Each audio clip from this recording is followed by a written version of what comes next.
So in continuation to my previous video of making a lump sum proposal, I'm going to run you through now how to make an SIP proposal. So at this point, you enter your client's name and the purpose of setting up the SIP. You can select either of these. I'll just go with wealth creation. And I would want to make a 20,000 monthly SIP portfolio. You can also select the top up options if you may have. Suppose your client would like to have a 20,000 top up every quarter or every half year. You can add these values over here. Since it's an SIP proposal, I would like to keep it as a 100% risk seeker profile with an investment horizon of 20 years. In the same way, you can toggle through the sub asset allocation. It's a long term portfolio, so I'm keeping the large cap allocation minimal at this point.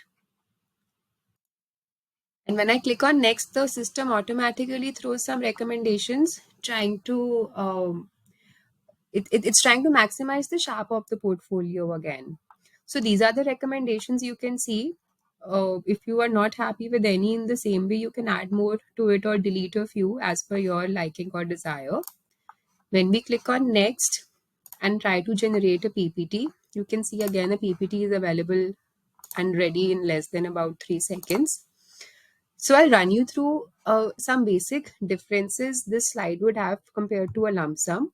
So this technically gives you an overall strategy at a glance in which it tells you what the SIP value you have chosen and what is the time period for which these SIPs will go on and how many products are there for what frequency.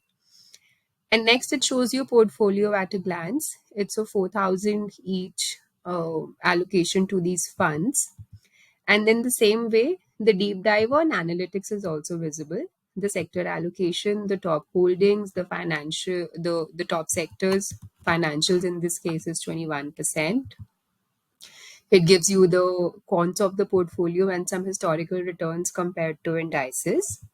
And then on the last slide, again, it talks about the data points.